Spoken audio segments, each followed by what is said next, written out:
To start off, this is materials you will need to collect. For me, I needed both sets of torque wrenches, a 1/4 inch for the smaller bolts and a 1/2 inch for the larger bolts like your engine mount and other large bolts. After that, what you're going to need is a couple of hammers. For me, I have a 2.5 pound and a 16-ounce hammer, as well as an 8-ounce dead blow.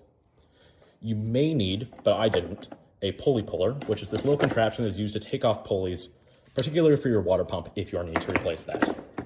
After that, we have a pry bar, a set of pliers. For me, I have 2 channel locks, a smaller size and a larger size. I like the Knipex better, which is why I use the smaller size more often. I have a pair of needle nose, I have a pair of side cutters, as well as a pair of these specialty pliers, which are used for the clamps that are used to hold on water hoses and whatnot. After that, you are going to need a set of screwdrivers. I have Phillips 3 all the way down to Phillips 0, as well as a set of flathead screwdrivers.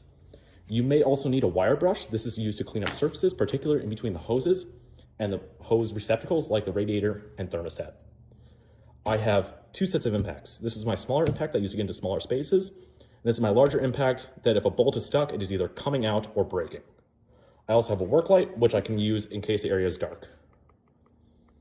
After that, you are going to need some sort of manual. For me, I'm using the Haynes Service Manual as I found it was the most accurate at actually depicting what was truly necessary, as well as most clear for depicting that. Lastly, you are going to need a set of sockets. For a smaller set will work. I have this larger set as I tend to do a lot more work and I'd rather not run out of sockets.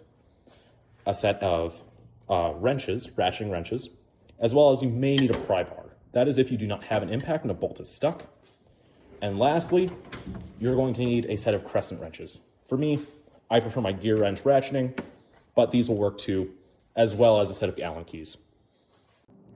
To start out with diagnosing, you are going to first look at any major signs of issues.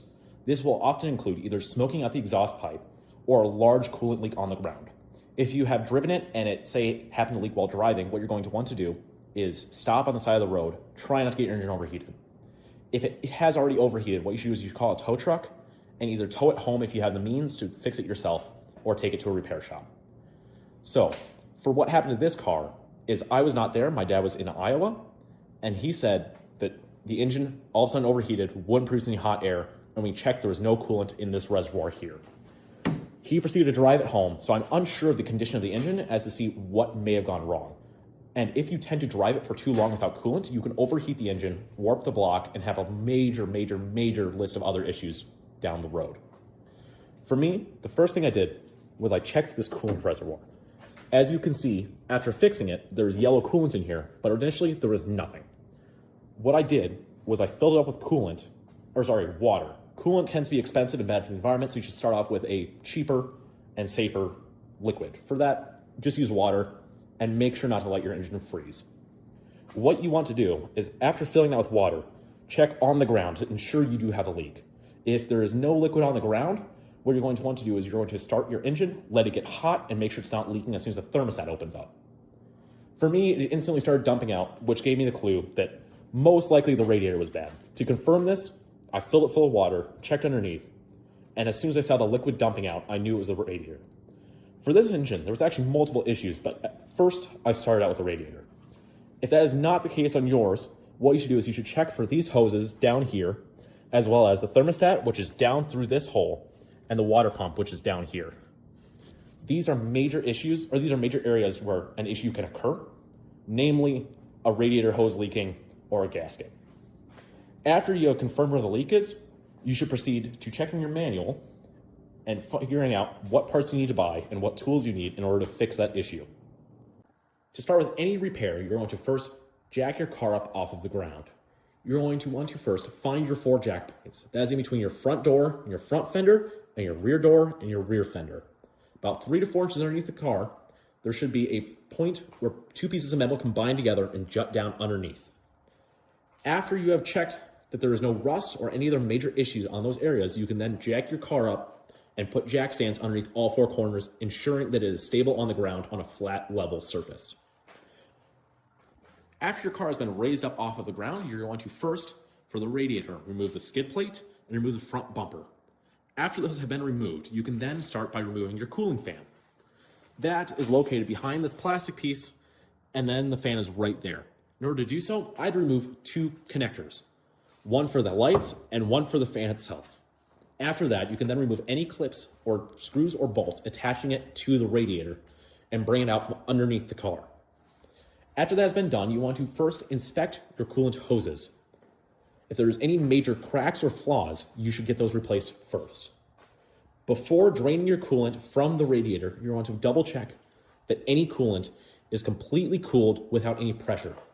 If it is warm, it can build pressure, and then as soon as you open up any of the hoses or any of the drain plugs, it will burn you with scalding coolant. After that has been done, you can then drain your coolant into a 5-gallon bucket. You should double check that your coolant is of good quality, as if it isn't, that could be a symptom of any other issues commonly found inside the engines. And if that is the case, you're going to want to diagnose further outside of this video. After your coolant has drained, you're going to then remove any coolant hoses, again, making sure they are of good quality and aren't cracked, from your radiator. Then you're going to pull your radiator out from underneath the vehicle, ensuring not to damage your, for this car, your AC condenser, which is located and attached to the radiator. This is full of toxic gas that will cause damage to both yourself and the environment if cracked, ensuring that when you remove the radiator that you do not damage any of the lines or the condenser shroud from the front of the radiator. After removing the radiator, then you can replace it, ensuring that both your coolant hoses and the radiator itself are clean where they are fixed together.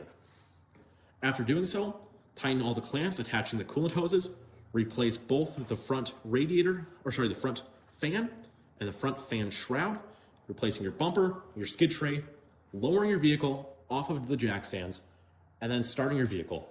When starting your vehicle, you should double check there's no smoke coming out the exhaust pipe, and that as soon as your vehicle gets hot, there are no more leaks. If there aren't, you can skip to the end of the video, diagnosing to make sure you don't have any other issues, as well as double checking all your fluids. And if there is, then I'll continue to diagnose how to replace both your water pump and your thermostat. Unfortunately for me, the radiator was not the only issue. There was also another leak. This one was pretty major, coming from the water pump area. This is right here on the corner of the block. This black thing is the water pump pulley attached to the water pump, which circulates cooling fluid throughout your engine, ensuring that it does not overheat. To take that off and replace it, what you're going to first do is make sure your car is on 4 jack stands on all the jack points, ensuring that it is at least a foot off the ground. After that has been done, what you can do is take your jack and then proceed to put it underneath the engine, spreading out the load using a 4x4 or a 2x4 underneath the oil pan. After that has been placed, what you can do is remove your 2 engine block mount bolts. After those have been removed, you can then proceed to slowly and gently jack up your engine a couple inches out of your engine bay. After that has been done, what you're going to want to do is remove the 4 bolts from the water pump pulley. In order to do so, you may need to use a pair of vice grips in order to ensure that your pulley does not rotate on you while removing the bolts. After that has been done, what you can then do is remove your serpentine belt, which drives your water pump, and then remove the serpentine belt idler pulley. When doing this, you're going to be extremely gentle, as if either of these 2 bolts snap, you then have a much harder time replacing your water pump, as in you have to remove the broken stud. After that has been done, you can proceed to make sure your engine jack is high enough. In order to remove the water pump, you're going to remove that, ensuring that the mating surface is clean. In order to do so, you're going to visually inspect for any dirt or debris left behind. After you've ensured that it is clean, you're going to then replace the water pump by double checking that your new water pump surface is clean and the gasket is intact. If it isn't, you're going to get it immediately replaced and contact the business for a warranty replacement. After that has been done, you can then reattach your new water pump, making sure to use the torque specs. For that, you'll have to check your manual and double check that you're using a calibrated torque wrench. If you do not, you can snap the bolts, and then you have another issue of removing the bolt from the block itself. After that has been done, you can then reattach the idler pulley, ensuring that all the threads are clean. After that is done, you can reattach the serpentine belt, lower the engine, and then torque down your engine mount bolts. For that, you'll need a much larger torque wrench, like this larger Ingersoll Rand, to double check your torque specs are tight and your engine won't vibrate itself. After that has been done, you can then reattach any hoses you may have removed and then refill the cooling system and double check for any leaks by heating it up. Unfortunately for me, this engine had been run for 15 minutes without coolant, which caused the engine block to heat up excessively. On these Fords, the thermostat housing is made of plastic and is prone to cracking under high temperatures. While it may not be apparent that it is leaking, as soon as your engine reaches a certain temperature, as soon as the thermostat opens to allow flow into your radiator, that will cause a major leak. For me, this is why I went through so many parts in order to get this fixed, is because it wouldn't leak initially and would only leak after about 5 minutes. In order to double check that you have leaks, you're going to refill your cooling system and closely observe these two hoses right down here, as well as the plastic housing it's connected to. If that is leaking, you're going to repeat the steps of jacking up the car and the engine in order to replace your water pump or your thermostat. In order to do so, you need to remove your serpentine belt, remove your idler pulley, and then remove the thermostat hoses from the thermostat. After that has been done, you should again visually inspect the hoses, make sure there are no cracks or any other obvious faults. If so, please replace them and double check that the inside of the hoses are clean. After that has been done, you should double check that after you remove the thermostat, that the mating surface is clean and that your new on the gasket is appropriately assembled. For me, I do this myself. Yours may come pre-assembled from the factory. After reinstalling your thermostat, you're going to reattach the hoses, make sure all the bolts are torqued down appropriately, replace any other parts you may have removed, and again, remember to torque down everything according to its proper specs. After that, you're going to heat up your engine and fill it with coolant first. After it is appropriately heated up and your thermostat is opened, you're going to closely monitor your temperature gauge. For that, it should be about 160 to 185 degrees Fahrenheit, or roughly around the middle if your car does not include an actual temperature gauge.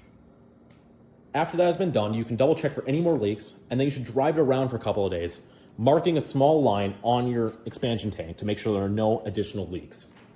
If there aren't any, you can then check your exhaust, making sure there is no sweet white smoke. According to Bourne's Garage, if there is so, it can be another cause, such as a broken head gasket or broken head.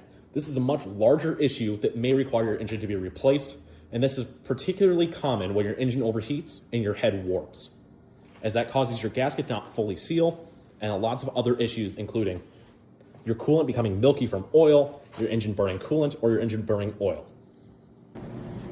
After finishing your repair, you can then proceed to replace all body panels you may have removed, lower your car back onto the ground, and then double check that all your fluids are clear and free from contaminants like water or debris. After doing so, you should then drive your car around for a couple of days, keeping a close eye on your temperature gauge. After that has been done, you can double check that you have not lost any sort of coolant or other fluids and make sure that all your fluids are still free from contaminants or debris. After that is done, you have successfully completed your repair, and then you can proceed to drive your car like normal.